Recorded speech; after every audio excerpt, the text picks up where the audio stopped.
Hey there, my name is Connor Brown, and first I want to thank you for listening and taking time out of your day to put this on. It means a lot. This is our first episode of WDW Opinion. Well, it's actually our 0th episode, but you know what I mean. WDW Opinion is this show where me and one of my best friends, Hank, will sit down every week to talk Disney World. It's something we've been wanting to do for a while now, and we're excited to finally get started. For episode 0, we thought we'd talk a little about ourselves, our love of Disney, our journey to this podcast, and the plans we have for it. So, let's get started. Hit the music, maestro. To all who come to this happy place, welcome.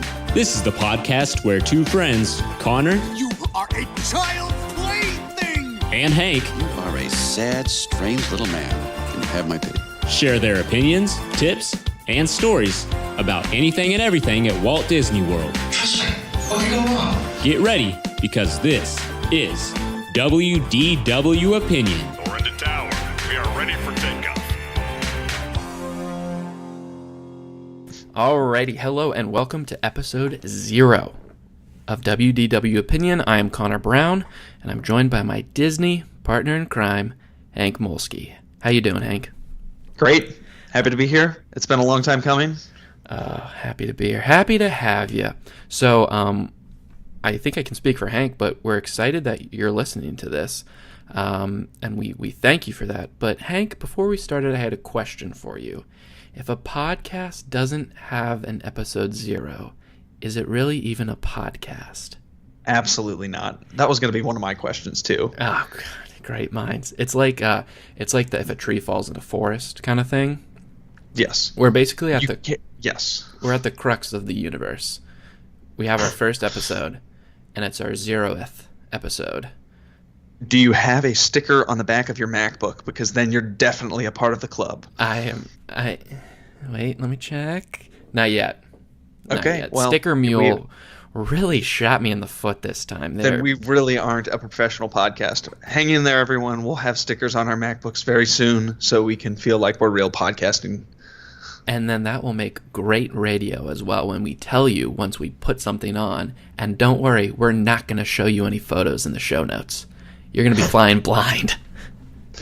Well, Connor, let's dive in. Let's give those people the juicy content that they want. And that's our background. And that's our background. Cut. No, but I think it's important just because to start with an episode 0 because we're unknown, relatively unknown. I believe my mom knows my name. I'm almost 50% positive my dad calls me. He calls me Chief a lot, but I think he knows my name. But we're relatively unknown. If you're listening to this, you might have heard of WDW Opinion, the website and the blog, the Facebook page and the Instagram page, but I don't think you know the people behind it, and you probably haven't heard of us. So that's why I think this episode 0 is important. We're just going to introduce ourselves. We're going to give you a proper introduction. We're going to tell you, why we love Disney. We're going to explain what we want to do with this podcast. But then I also think it's a cool way for people to go back and listen. So when we're hundreds of episodes in the can, we can go back and we can listen and say, oh God, Pump the brakes, kid. we sounded so bad. Sorry, when we're tens of episodes into this we can go back. Sky's the limit, says WDW Opinion. But I think it's also a good way for maybe like new listeners to see who we are. And it's just a place to start.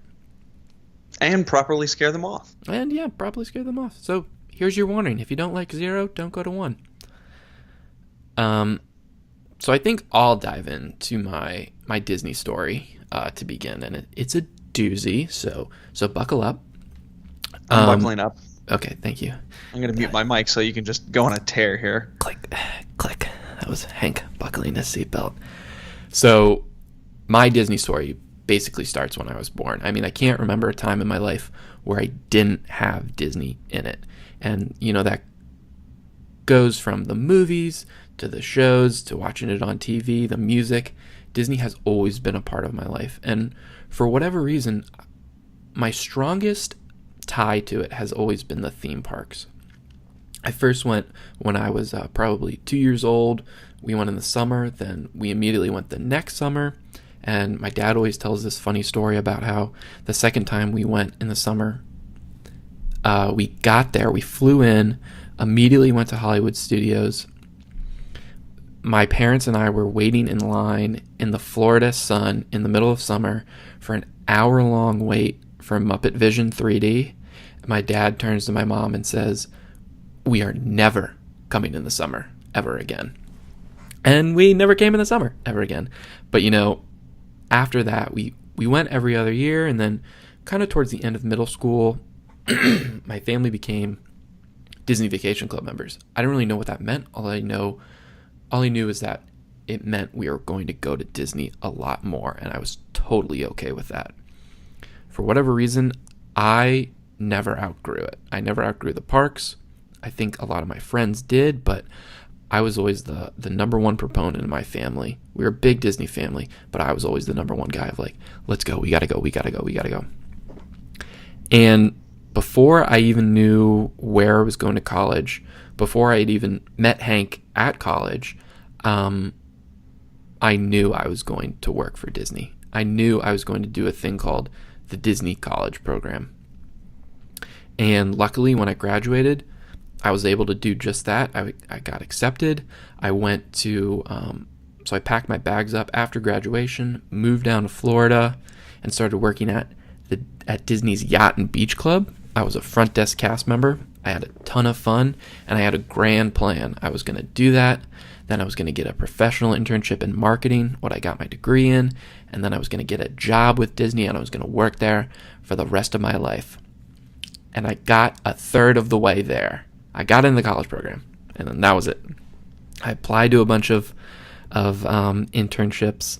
I didn't get any of them. So I said, well, I love it here, so let me just stay here for a little bit longer. I extended my program, and I got placed at Seven Dwarfs Mine Train in Magic Kingdom Park.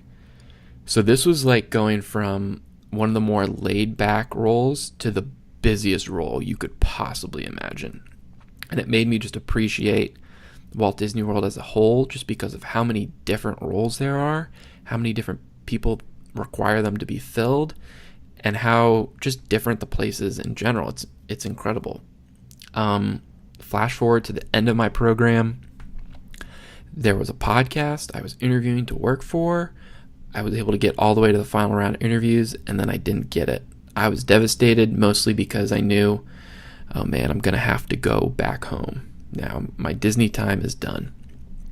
I moved back to Maryland, and ever since then, for the last few years, I've been just waiting, just basically saying, hey, if that podcast ever rolls around, I think I can get a job. I can get a job. And then one day I just said, why am I sitting here waiting around for someone else to dictate what I want to do? So I hopped up and I literally went to the computer that time. As soon as that idea popped in my head, I figured out how to start a blog. I started WDW Opinion, the blog. I launched the Facebook page, the Instagram, the Twitter, and I just started posting to it and writing, and it was something to just fill my Disney void. And then this podcast was always a gigantic dream of mine. Like, I always wanted to do it, but I was afraid, and for about a year period, I was really afraid. I didn't think I could do it on my own.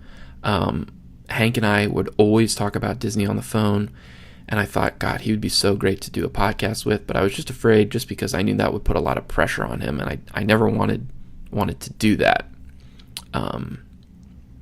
for him. But luckily one day, I guess it was like 2 weeks ago even, Hank randomly texted me out of the blue and was like, have you ever considered a podcast with people in multiple studios? And it was like the heavens opened up and a beam of light was illuminating my phone. It was so great, because I was like, oh my God, he's thought about doing this too. And here we are. We're talking about our Disney story. I just woke up. Sorry. Okay. No, Conor, that was great. That was 12 minutes. Too long. No, fantastic. Very much enjoyed it. I know the story very well, but I'm sure it's very enlightening for the people to hear the man behind, the personas and the name, the byline, and everything on the website. It is exciting, and everyone's got their own little Disney story, and they're all different. No two Disney snowflakes are alike that float down into the heart of Central Florida. And for me, yeah, mine was a little different. I just saw the door was open in our recording studio and walked in and said, "Hey, Connor, do you want to do this thing?" No. That was not mine. But I started young. I think mine will be a little bit interesting in the fact that it's kind of like, I don't want to say dark years, but definitely a hiatus in the middle of that. I started off as a little Disney child as well. I think my first park visit, I was definitely still in diapers, so I do not remember that. Within the first year, my parents took me down there. They actually went on their honeymoon there. And then several years later, when they had a child, they brought me back. Don't remember that. But then my grandparents that lived in Chicago, Illinois, I'm from Cincinnati, Ohio, decided that every 2 or 3 years, about 2, lengthened a little bit as we got older and more grandchildren. They had to lug down to Central Florida. We're going to go to Disney World every 2, 3, then 4 years. And I did that all the way through high school, and they continued to do it with my younger brother and younger sister. And we would always go down there, do the full week, and every single time, no variety, but I think in the best possible way, it was Wilderness Lodge for us. So I've got a very special resort on property, is definitely one that's very special and near and dear to my memories as growing up there. One of my favorite, I mean, we'll pour Disney stories on you through all the dozens of podcasts to come up the road, but mine Tens. Just tens. Sorry, not dozens. Right. Like for example, the bubbling fountain in the lobby of the Wilderness Lodge became very quickly, for a Lion King obsessed child like myself, one of the years that I went, it was the Birdie Boiler. So we always went over and hippity hop all the way over the Birdie Boiler, and watch Zazu and all the stuff float down to the pool. So stuff like that. You've got these little memories, and then all of a sudden, later in high school, and then college rolls around. I talk about this hiatus, and then I realized it was only a couple years where I was like, oh, didn't pay attention to Disney. And then, Connor Brown pops back into my life, and here we are talking about Disney all the time. Connor's going down there a couple times a year, and I can't help but think about the, every other year that I spent down there with my family and growing up down in the parks. It's a very special place. So Connor and I got talking about it more and more, and as normal college men do, they want to go there all the time instead of going to Vegas or going to, I don't know, West Palm Beach or something, any vacation there. And like any man that's about to get married, I had my bachelor party there in where did we go that trip, Connor? Connor was there for some of that fun. We went to Animal Kingdom, Magic Kingdom, and Epcot, of course. Went to Animal Kingdom just a couple weeks after Avatar opened, even. Yeah, that was it. That was fun. Oh, yeah. Double dipped on Flight of Passage. We'll have to tell you about how to beat the system on that one. Stay tuned. Yeah, Season 2. So here we are. Definitely, I didn't get to spend 6 months in the sweltering heat like Connor did working in the mines. Did you make that joke, Connor? Did you get to make that joke a lot? Back to the old coal mine. No, it was a diamond mine. I don't know if you've seen the film, but there were no natural resources such as coal available to us. Shiny gotcha. A million diamond shine. Yeah. Okay. No newsflash. There Jokes wasn't working in the coal mine. You're not allowed to make that joke. No. It is a spectacular journey into the land underground with dwarves. Yes, and I think what's great is kind of the difference that Hank and I bring to this podcast. I have always been a Disney fanatic as long as I can remember, and I think Hank is, while he's always gone, I think as of recently, he's really started to realize how important those trips were to him as a child growing up. Disney World has become a rite of passage for almost every kid who's able to go in America, whose parents are able to take them in America. And I think what's going to be great about this is I appreciate the parks for so much more than just the rides. I appreciate it for the history, the storytelling, the details, and the people that created them. And I think Hank is right on board with me now with appreciating these details, these stories, and I think that's just another thing that we're going to be able to share with you, the listener, as this journey continues.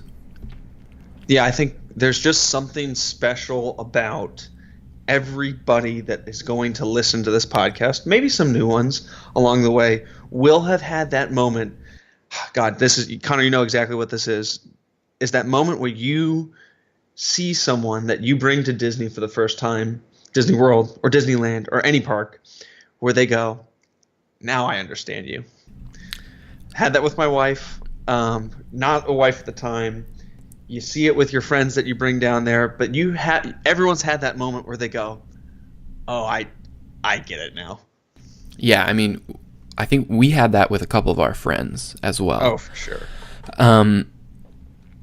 It's one of those things where now that I've gone so many times, that's what I cherish the most. When I'm able to go with someone who hasn't been before, when I'm able to give people who haven't been details about, hey, you should do this, do this, do this. Me living vicariously through them, through their first experiences, that's something I've fallen in love with. I love it. And that's exactly, I'm not trying to be facetious. We do like to keep the laughs on here, but that's exactly what we want to try to bring to our listeners at home. We want to be able to provide those, special types of moments, maybe beating the system, maybe discovering something new, unearthing those opinions, but maybe giving you a different way to think about something or see a different side of the park and have one of those cherished moments again. Exactly.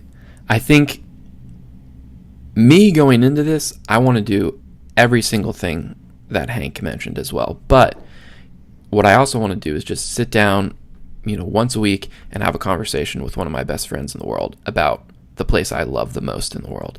And I think because of that chemistry, because of what we have, it's going to make for some really interesting listening. And we just hope that you like what you listen to and you like what you hear, and that we're able to, help you live vicariously through Disney, give you new ideas, etc., etc. So that's great. Who's the other host you're thinking about? Bob Barker, actually. Okay, got it. Come on in, Bob. Great. So if you just listen, you started from the beginning, you probably heard our intro. So this was an intro that I had made, and I wrote it myself. I picked out the snippets you hear from iconic Disney attractions and movies. I wrote the script, and then I had a guy come up with the music, do the voiceover, add in the clips, edit it, and it came out great, and I love it. And I sent it over to Connor. Yeah. You know what? I'm gonna do you a favor. I'm gonna make you do some extra editing here. We're gonna play that clip right now. No. All right, here it is again. Here's the opening. To all who come to this happy place, welcome. This is the podcast where two friends, Connor You are a child's plaything. and Hank, You are a sad, strange little man, and you have my pity. share their opinions, tips, and stories about anything and everything at Walt Disney World. Trust me. What could go wrong? Get ready, because this is WDW Opinion. Or in the tower. We are ready for takeoff. Thanks for that. And there it is. Thanks. That was great. Probably cost me 30 extra minutes of editing. Yeah. I don't have much of a life, but whatever. So if you heard that, I sent that to Hank the first time, and his response was, and I'm just going to read it, actually, because This is good. yeah, it was pretty cool. Or it's not good. No, it's great. No, it's great. His response was, dude, that was incredible. I have goosebumps. And I was like, oh, all right, he liked it. And then he said, honestly, that would probably make my mom cry. Mostly because Toy Story was my favorite film as a 3 to 5 year old. Knew every word. Toy Story was everything to me. And when I read that, I got super, super excited, because the clips in there that I picked out, I did for very distinct reasons. I did the Walt one, obviously, because I think that's perfect to start everything off with, I did the dinosaur one because that's an attraction that like our friend group really, really, really loves. I did the Soarin' one at the very end because we love Soarin', but also we love Patrick Warburton, David Puddy from Seinfeld. He's incredible. One of the top 10 cameo attractions of all time. Top 5. And Still going strong. Thank God. They didn't remove them. Thank God. And I added in the 2 Toy Story clips because 1, I thought it was funny, but 2, Toy Story was the most important movie to me of my entire life. It was the first movie I ever saw in the movie theater. It was what I dressed up for. I dressed up as Buzz. I dressed up as Woody for Halloween on multiple I don't think I was ever occasions. Woody. I was Buzz. I didn't tell you that. I was Buzz for a couple of years. I was also Buzz as an adult man. I was also a zombie Buzz one year because I had worn out the costume too many times. So you cut the sleeves. That's a smart guy right there. I think that my parents put like a bleeding bandage around my head or something. Zombie Buzz. So I was exactly the same way as Hank. Like, that was an incredibly important movie, and I think that was an important movie for our generation because by the time the third one came out, Hank was going to college. I was going to my senior year of high school, and in an instant, I realized that like I was Andy. Like, this whole progression of growing up, I played with the toys in Toy Story. Andy was giving away those same toys because he was growing up. I was doing the exact same thing. So for it to have that big of an impact, for Hank to have that big of an impact with it too, and to magically put that into our introduction, I think that's just fate. Total fate for this podcast. Yeah, I don't think it was the first movie that I saw in a movie theater. I would have been about to turn 4 in January of 96, and that came out in late 95. But definitely saw it in the theaters, definitely had all the toys. I believe it was Burger King that ran with the toys, or at least they did on the second one, because I definitely had a lot of those growing up. Burger King definitely had the toys. They sold the dolls and everything. But my parents and Action my mom, figures. Figures. The action figures. Yes, I know, Connor. My parents would. Did you have the books on tape growing up, where you put the books, where you put the tape in the? Yeah. I had them for Toy Story, so Yes, I I had one of those. being a 4-year-old boy that was obsessed with Toy Story and Woody and Buzz, I would read that book. My mom said like time and time again throughout the day, which is a condensed version of the movie. And I would play with the action figures on the couch, and I would make my mom watch the movie of me playing with the dolls, doing like a word-for-word recreation of the book blended with the movie. And they'd be like 50 minutes long, so I'd pack lots of dialogue in there. So You added so many backstories in there that you read between the lines. You were like, Yeah, listen, I'm yeah. taking this author, and I'm just blowing him out of the water. Right, and stuffing it full of movie quotes too. So any movie quote from, you can, one of those guys where, Connor and I are both big movie guys, so we can pick up quotes from movies pretty quick. But as far as Toy Story goes, that's like verbatim. I can time that out probably word for word all the way through the entire film and not miss anything. Yeah, So those quotes in the intro definitely are significant to the both of us. Yeah. So I think that's great because I think it's also what kind of we're trying to do with this show. For whatever reason, Disney has an incredible impact on people, whether it's the movies, whether it's the music, whether it's just the company as a whole or the theme parks. It has a gigantic pull for people. People love this company. People love this organization because of what it means. And just like, Hank and I were talking about with Toy Story, with these things, millions and millions and millions of people have those same opinions out there. And that's what we're trying to do. That's what I'm trying to do with the blog as well. I want to share my opinions. I want to share Hank's opinions, but we also want to share yours. Something great happened a couple weeks ago on one of the blog posts. I wrote about 5 attractions that basically were awful redos. I put Stitch's Great Escape on there because people hate that ride. I hate that ride. Strong word in podcast zero. We just lost about 60% of our followers because people just love that ride. I know. 60% of one is half of a person, but yeah, so he's still listening. He's just not all the way. Yeah, 40% of him is listening. Thanks, Dad. So, a guy commented on that post and said, "I actually love Stitch's Great Escape. Please sign my change.org petition to keep it going." And at the time, I was like, that's insane. And then I thought about it, and I was like, this is the greatest thing I've ever seen. Because Disney World is a world. Not just in name, it's gigantic. And because there's so many different things there, there's so many opinions to be had by each and every person. Whatever it is, we want to hear your opinions. We're going to share ours with you, and it's just going to be a fun ride. I'm here for it. You're here for it. The wildest ride in the wilderness. So let's do some Disney favorites rapid fire, and then we can close up shop. So Hank, I'll start with you. Okay, so what favorite blank? Yes. So what is your favorite Disney theme park? Favorite Disney theme park. See, this is what everyone does. They go, well, is it when I was growing up, or was it when I just got to go with gut reaction. And it's for me, it's Magic Kingdom. That's just where I have to go.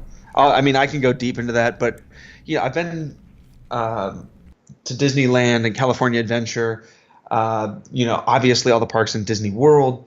I really, really, and I'm going to lose followers for this right off the bat, I love Animal Kingdom and what they're doing with that park right now and the way that that's evolved. Definitely like one of the ones I get the most excited for now, but there's just something about that list of attractions that you see when you look at Magic Kingdom and you go, how could I not pick that? There's like 60 things happening in that park. And then for me, weighing the significance of my childhood and everything, Disneyland versus Disney World, I'm just going to pick World over Land. Had I grown up in California, I might be answering that a little bit differently because there's some true significance of the stuff out there. But for me, Magic Kingdom.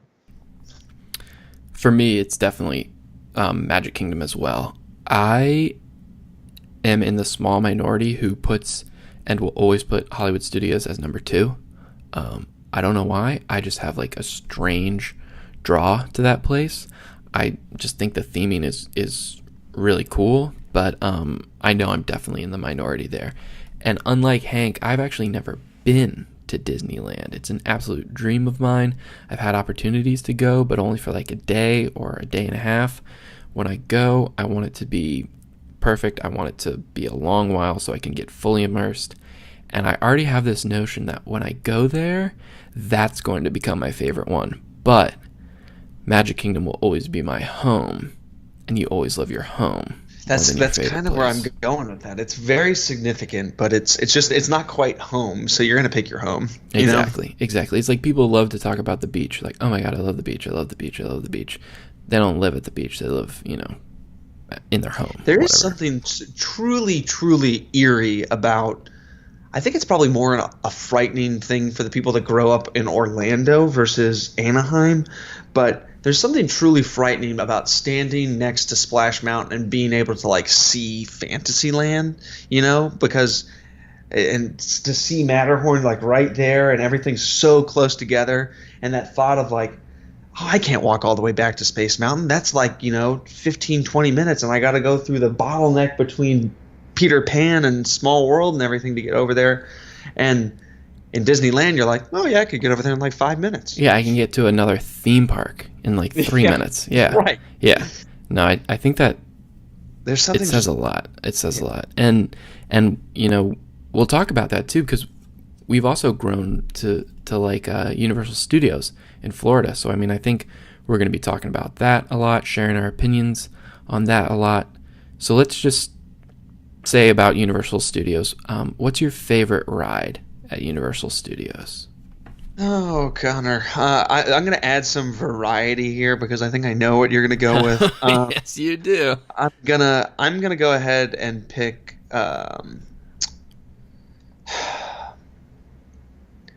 It's a tough call. I want to encapsulate all that is Diagon Alley because I think there's something to be said about that area there, just as in like a queue at the queue at Flight of Passage in Pandora. Lost my train of thought there for a second, but there's something to be said about walking up that narrow pathway up to Gringotts and going through into the vault. The whole experience there, back to front, it's got to be Escape from Gringotts for me when I tie everything in there.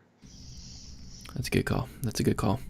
I think Escape from Gringotts is one of the best attractions I've ever been on, and I think Diagon Alley is probably the most immersive land I've ever been. I think it's more immersive than Pandora, which is just a word. Immersive, it doesn't mean anything, but I think it's incredible.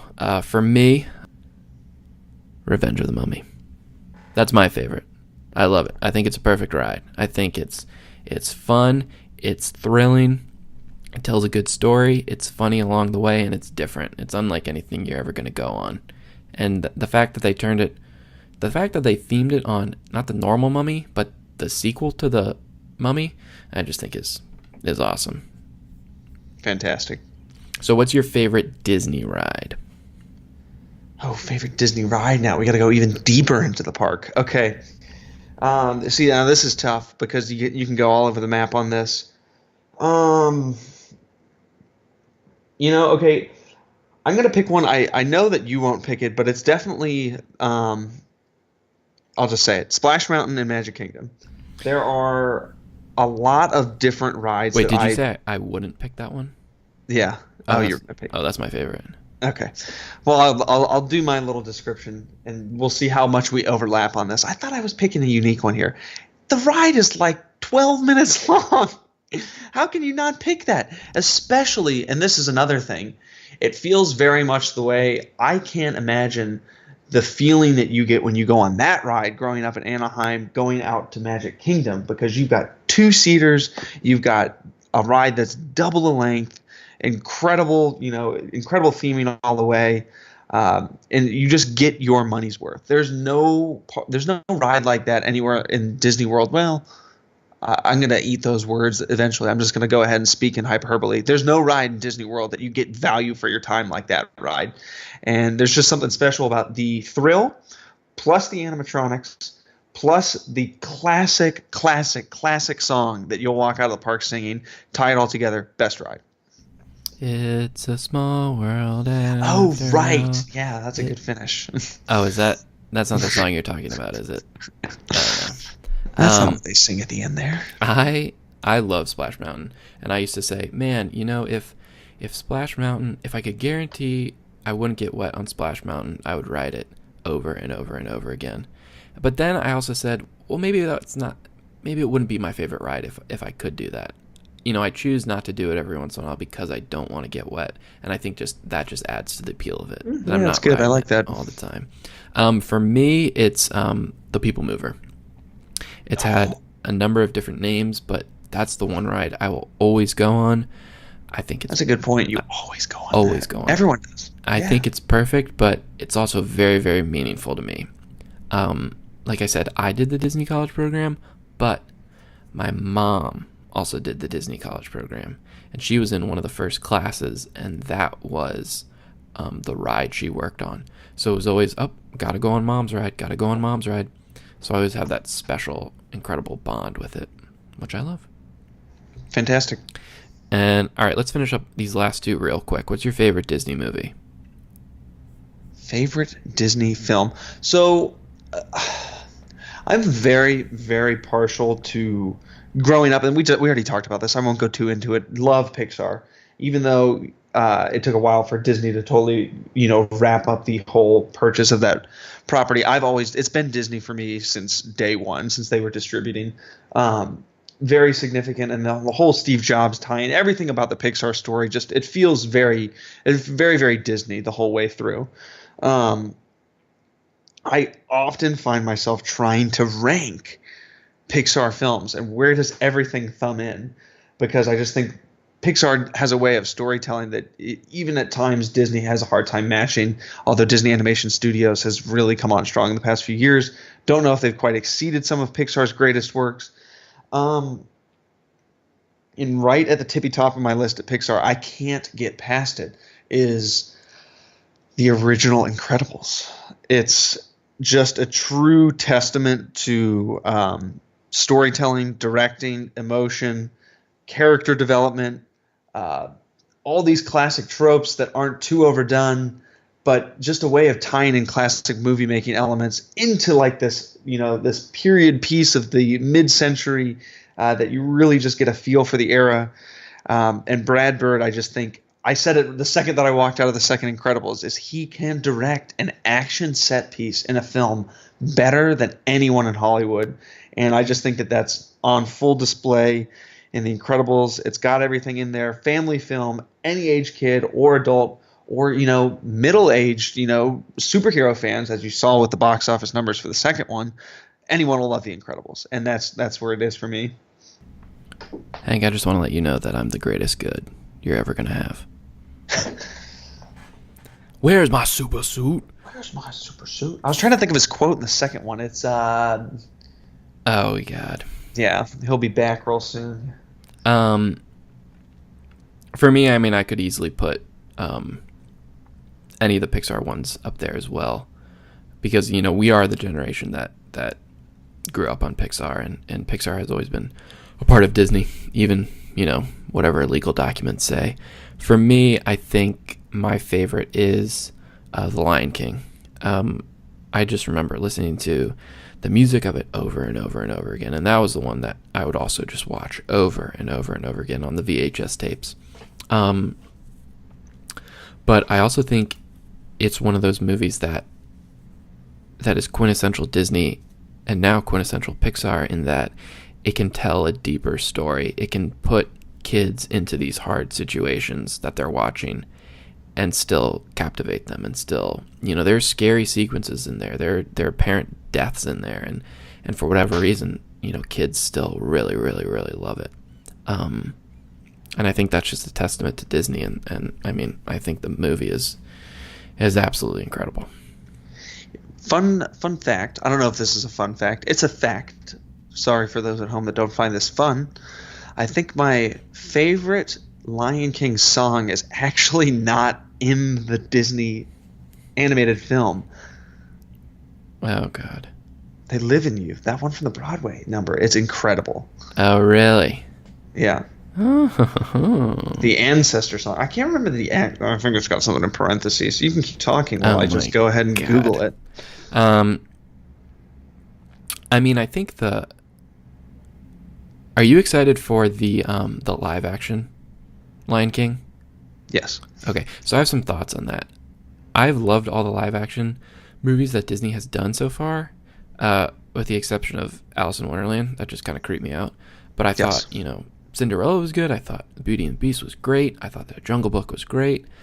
I don't know how excited I am for the Lion King, because it's going to be all CGI animals, right? Right, it's like an animated movie that's not animated. Yeah, like in the Jungle Book, you at least had Mowgli. In Dumbo, there's that human element that definitely adds to it. From the trailers that we've seen in the Dumbo one, it seems like we're going to get more people, but I don't know. Oh, the Dumbo looks fantastic. Yeah, so I think that trailer tested pretty well too. It looks incredible. Future reviews, future opinions to be had. Yeah. And also future opinions. What are you most excited for that's coming to Disney or Universal? So something that's coming up soon. That's on. It's not in the parks or in theaters, I think is the question. Yes. Or parks. Parks. I'm not going to say Star Wars Land, because the crowds just can't get me excited. So they terrify me. I'm mortified. You know what? I never thought. I think I was angry enough to even comment on like some Reddit threads or some Facebook threads or something to say, if they bring that gosh darn Guardians of the Galaxy property to Disney World, I'm going to lose it, because it has no place there. After how well the after how well the test of Guardians of the Galaxy, because that's truly what it was, has gone in California Adventure, when then it gets its own design space in Epcot, I think it's going to be actually something pretty special. I think that is going to be a home run for Disney. I think they've got something of a hit on their hands, and I know it is James Gunn's one of the truest passions of his heart to be in a Disney park. And so when he gets front to back control over this thing, working with the Imagineers all along the way, I can't even imagine what they're going to do with that space. The show building, the actual ride building, it's going to be incredible. I mean, I think there's so much fun to be had with that. There's so much potential. I think whether you think it belongs or doesn't belong in Epcot is a completely different argument to be had. And it's valid too. I identified with that for a long time and understand it. I just am so excited about how well they're going to do that ride now. We welcome any and all opinions here at WDW Opinion. Yes. But exactly, like, except for people that like Stitch. you can go, well, thank you for liking our page and thank you for commenting on that, but you can Just go. Get out of the gate. Yeah, I mean, I think it's gonna be incredible. Like you said, it's gonna be awesome. I am excited for not Star Wars Land. Well, I mean, I'm excited for it. I'm terrified of the crowds. Yes. I'm incredibly excited for the hotel. I don't know if I'll ever be able to go because I already sold one of my kidneys for an undisclosed reason. I can't sell the other one. Yeah, that's a bummer. You can always just stay for one night, Connor. I think that's only a toe or two. Yeah, I'm trying to see how. Oh God, I am gonna have to be a stowaway somehow.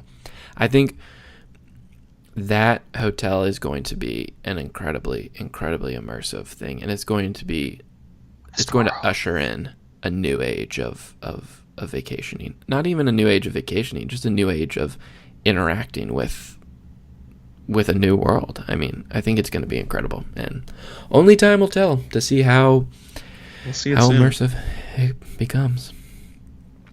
Well, What else you got, Connor? Have we reached the end of the first script? we've reached the end of my Disney favorite rapid fire questioning, which means we've reached the end of episode 0, which is actually episode 1. But we don't need to dwell on that fact anymore. Like I said before, we're excited that you're listening.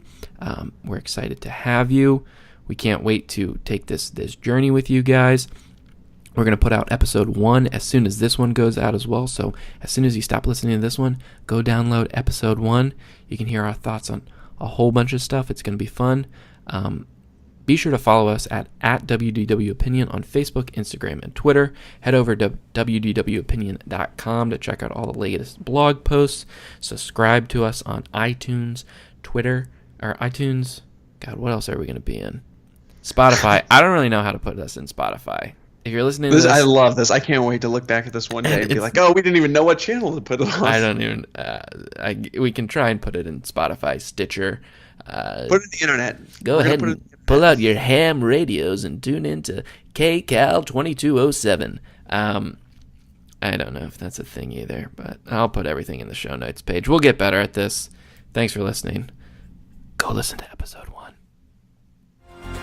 Thanks for listening to this episode of WDW Opinion. See you next time.